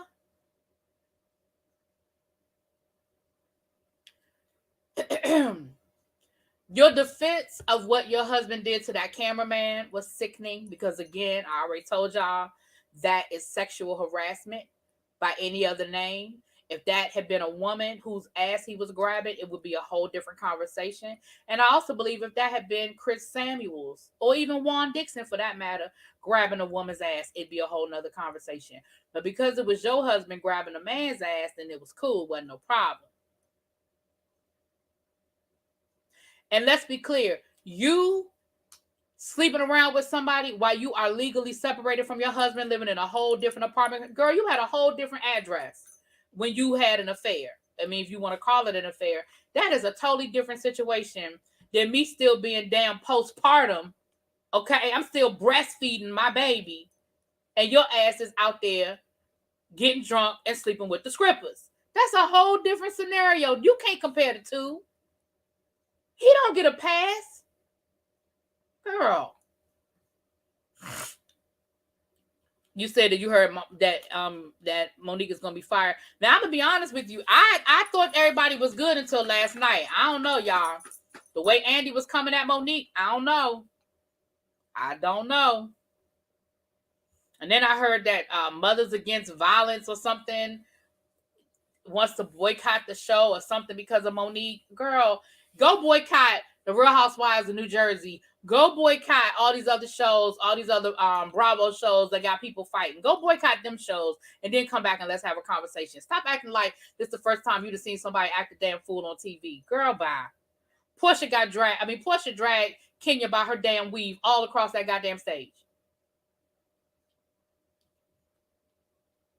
Covering for sexual assault isn't excusable regardless of the relationship you have with the person, but I'm okay with agreeing to disagree. That's what I'm saying. I don't agree. I listen. There's no defense of that. That's bullshit. You know, that is bullshit. The fact that Bravo and Andy, they made such a light. It was almost like it was a joke. It's not funny to me. I don't think it's cute and I don't think it's funny. And it's a serious double standard. That picture kills me every time. He couldn't be more right. He is straight up chilling, standing in front of the mirror, checking his cell phone. There is no sense of urgency. Like y'all. I just think it's not surprising that she was defending. Oh yeah, she did what she was supposed to do. Now she's supposed to defend her husband. I'm just saying it was stupid, but she's supposed to defend her husband. Hey, Mother Cass, how you doing? Married to Medicine had worse fights. That's that right? Like that's not cute. Teresa, I keep hearing about Teresa acting a fool over on the Real Housewives of New Jersey, honey. I keep hearing about that. Oh, piggy. Let's see what else is in my notes before we get ready to get out of here. Giselle was embarrassed at the beginning of the show, and she tried to blame the show, child. Talking about something. The show had Why I can't get it out, y'all. Y'all would think I was drinking alcohol instead of water. A magnifying glass on their relationship, and that's why, girl, no, the only magnifying glasses that we knew it was a lie. Okay, Wendy and that ageism thing. Listen, I'm sick of Wendy. Well, and it wasn't just Wendy. I'm sick of all of them coming for Karen for her age. Listen, Giselle, you are 9 years younger than Karen. Stop acting like Karen is in a whole different decade. Y'all are within 10 years of each other, which means y'all are in the same decade. Girl, if you don't go sit down somewhere, and all those comments that Wendy made about, and then Wendy seemed like she's approved, right? Because she talking about something she don't want to think about Karen having sex because they're so old and shriveled up. And then she was the one talking about how Chris was disgusting. It was disgusting. Girl, you was sitting there laughing.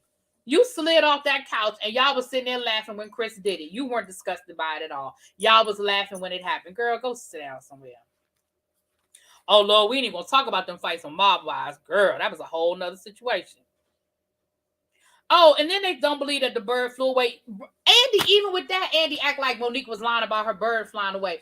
Girl, why we lying about the bird flying away? Y'all act like she lied to get sympathy. So y'all think she had to lie about her bird flying away to get sympathy? For what? And I'm gonna tell you why. Right. Karen is 59. Giselle is 50. They are in the same decade.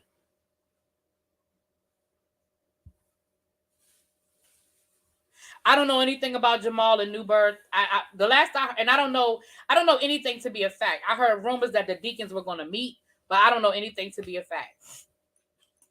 The reason why I believe that Monique Bird really disappeared is because if you follow Monique on social media, Monique kept coming on social media and posting about that damn bird. And Monique made flyers that had her real address on it and her real phone number on it. And she said she didn't care. She posted it on her social media. She posted her real phone number on her social media. She posted her real address on her social media. Now, let's be clear. I'm sure she changed her phone number as soon as they found that damn bird. And Monique lives in a gated community. But still, I feel like, why would she go through all the theatrics for what? To get sympathy? What? Like, most of us don't give a damn about that bird. Like, you're not getting that kind of sympathy. Don't nobody care about that bird. Chris don't even like the bird. So,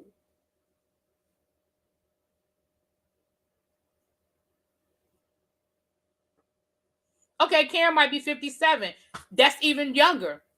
Giselle is 50. She turned 50 this year. On her last birthday, she turned 50. Child, don't nobody. Kaya say a lot of stuff. Kaya don't know nothing more than what we know.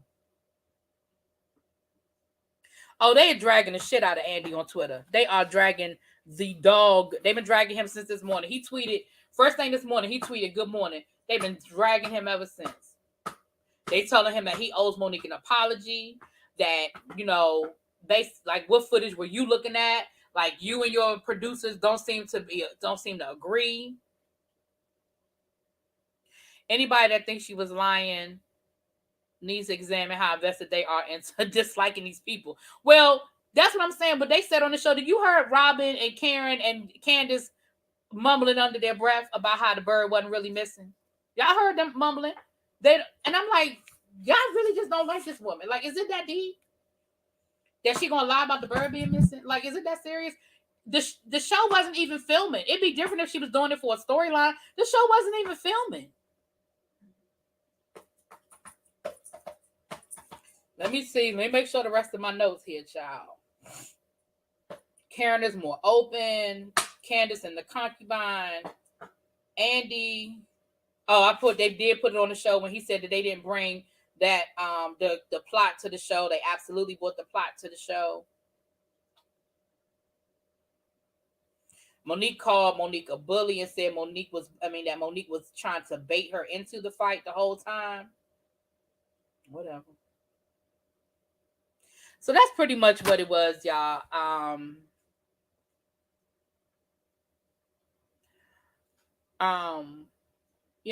That's pretty much it.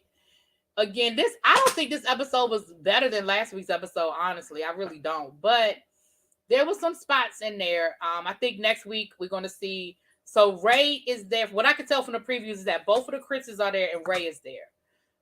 The three husbands that are missing are Michael, Juan, and Jamal. Well, not husbands, but significant others.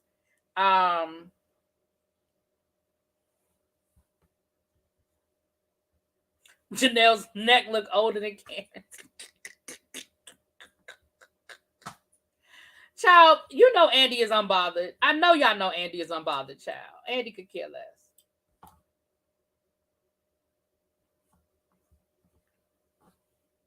But yeah, so next week, I guess, and you could already see in the previews that they trying to, buy into this narrative of Chris being so damn violent, child. So we're gonna see how it's really edited out and what it really looks like,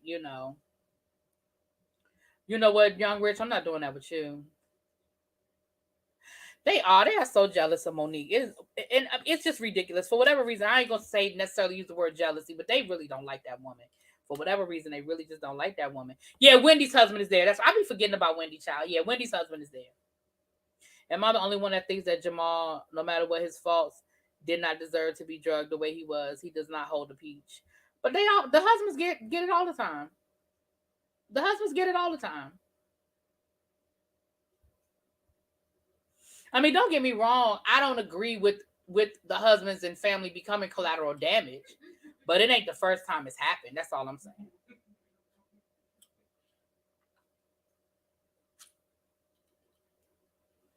Yeah, Wendy's husband was there. He was there. Um, and so I guess we'll see. And I think again, now at the beginning, about a month or so ago, Andy said he would love to see all the women come back. And like I said last week, I just don't know how that happens. I don't know how they all come back. I don't know. I don't know how that happens. I don't know how all of them come back. I really don't. Um, yes, child, that's Niecy and that's Niecy laughing, child. I don't know how they all come back. I just don't know how that happens. I don't know how that happens. I just don't know how that happens. Right, he did willingly go along with the fake storyline. I mean, he did do that. He did do that now. So he is going to get some of what he put out there because he willingly went along with the fake storyline. I mean, I'm sorry, y'all. He did.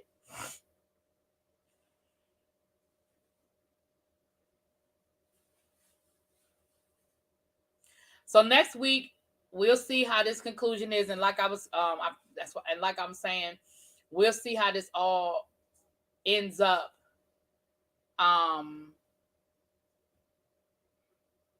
And we'll see what we think is coming back. I don't know how. Like I said, I don't know how all of them come back. I don't know how all of them come back. I just don't. I don't know. And what I mean by that is, as far as who's going to film with who. Now, I feel like Monique would be willing to film with anybody. But we already know how Candace, Giselle, and Robin feel about filming with Monique and Wendy. Now, I feel like Monique doesn't have a problem filming with anybody. But we'll see. I definitely feel like if all of them come back at least for the first few episodes, we will not see scenes with Monique and Candace. But I do think at a certain point, just for storyline purposes, at a certain point, they're going to all be in the same room at a certain time. Just for storyline purposes. Now, I tell you what, if Bravo is smart and they do bring all of them back, y'all know who they need to bring back, right? Charisse.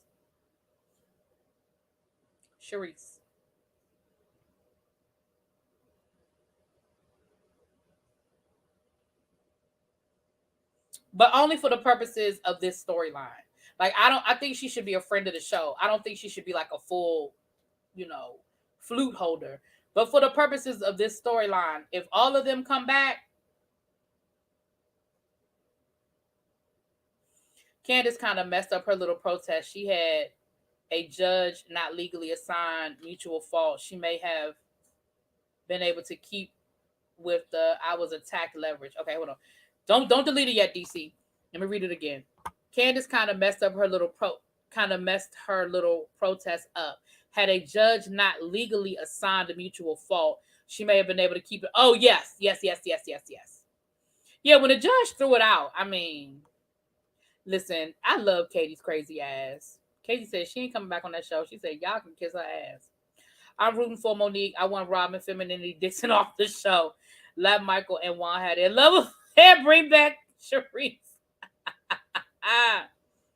Nah, I don't want to see no pasta Gigi. I don't want to see no pasta Gigi. What you cooking? I thought you said you was going to Popeyes. Huh? So what's in the oven?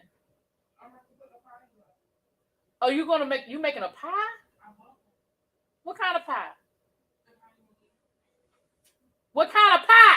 Cherry. Telling me the kind you won't eat.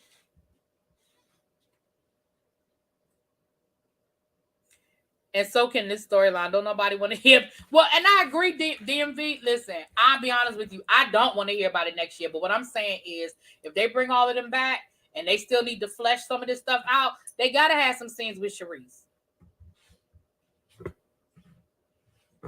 Yeah, but they definitely going. If they all come back next season, it will be interesting to see how they all film.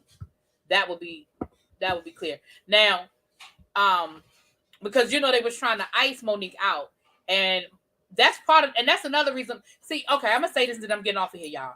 That's another reason why Candace was so angry with Karen and Ashley, because they said it was Sharice, Eagle fan, it was Sharice, because they were trying to ice Monique out, which would have forced Monique to basically be fired.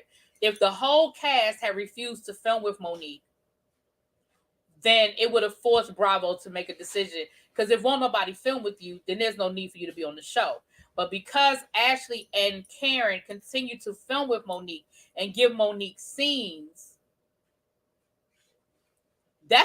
so Candace being angry with them isn't just about choosing sides.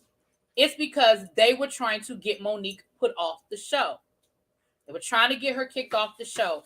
And if nobody will film with you, that's part of the reason why Sheree got kicked off of the Real Housewives of Atlanta the second time, because it got to the point where nobody wanted to film with her anymore. Notice, I think if you go back and look at that season when Sheree came back, by the end of the season, she was filming with like Candy, because Candy will film with anybody, child. She don't care. With anybody except for Phaedra. What's up? What's up? Life with Us TV. What's up, my boo things? Y'all go and check out Life with Us TV. They've been doing their vlogmas all month, honey. They been dropping a video every night. Okay? They've been over there getting their vlogmas on. Who was trying to ice Candace out? Nobody was trying to ice Candace out. Nobody has ever said, no, I'm about to get off of here. I normally don't be on here this long. I've been on here almost 2 hours. Nobody has ever said they wasn't going to film with Candace. Nobody tried to ice Candace out. That's not an accurate statement. Nobody tried to ice Candace out. That didn't happen. I know you just sliding in. I appreciate the love. Well, listen, y'all. We can finish talking about this tomorrow. I've been on here for almost 2 hours. Okay, I need to get off of here and get some other stuff done. Monique said what on episode 2, that they were trying to ice Candace out? Give me shelter. Monique said that on episode 2, that they were trying to ice Candace out? Who was trying to ice Candace out? But then I missed it. Then I apologize. I missed it. I never heard that. Who was trying to ice Candace out? And when? When were they trying to ice Candace out? I never remember anybody not wanting to film with Candace. Yes, everybody. If you go over to Scotty by Nature's channel right now, y'all a little late because they started at 8:00, but they are discussing the Real Housewives of Atlanta. So if y'all want to continue this conversation and continue the debate, then y'all can go over Giselle, Monique, and Robin at Ashley's baby shower. But Ashley's baby shower wasn't on the show. That wasn't something on the show. That wasn't for the show. So that wasn't the show. That wasn't for the show. At the Sip and See. But that's not what I'm talking about. Okay, I'm not talking about, we're talking about two different things. The cast never refused to film with Candace. They didn't refuse to film with Candace. They wanted Candace to apologize to Ashley. But what I'm talking about is because Candace was still invited to the Sip and See. So the cast never agreed they never stopped filming with Candace. Candace was filming with people all season. I'm talking about they wanted Monique, Robin, everybody else except for Karen and Ashley refused to do anything with Monique. And even though Monique said when she met with them, I'm cool if y'all don't invite me to anything. The point is, if you don't have anybody that's willing to film with you, you don't have a job. Now they wanted Candace to apologize to Ashley. Now they were trying to force Candace to apologize to Ashley. And she was like, I'll talk to Ashley, you know, when I'm ready to talk to Ashley, or however that conversation went down. But they didn't refuse to film her. Even Ashley agreed to film that scene with her for her to come and apologize. Oh, Lord, give me shelter. I think we're talking about, when I say ice out, I think we're talking about two different things. But it's all good. If y'all want to continue the conversation, y'all head on over to Scotty channel. And they are having the conversation. I think they're talking about Real Housewives of Atlanta and Potomac. So even though they started at 8, they're probably not talking about Potomac yet, because they do Atlanta first and then they do Potomac. So y'all all head on over to Scotty by Nature's channel, you guys. Right. All of them refused to film with Monique. Like, icing her out. I'm talking about refuse to film with her. Like, we will not be in a scene with Monique. We will refuse. We will not show up unless if Monique is invited, we are not coming. They never did that to Candace. They wanted Candace to apologize to Ashley, but they were all at the sipping seat. Like, Candace was invited to the sipping seat. That's not what I'm not. We talking about two different things when we talking about icing out. All right. Y'all head on over. Next season, all the ladies should host a large, expensive party. All the ladies with money, including Candace. And let's see what Robert and Candace. Oh, you know what, DC?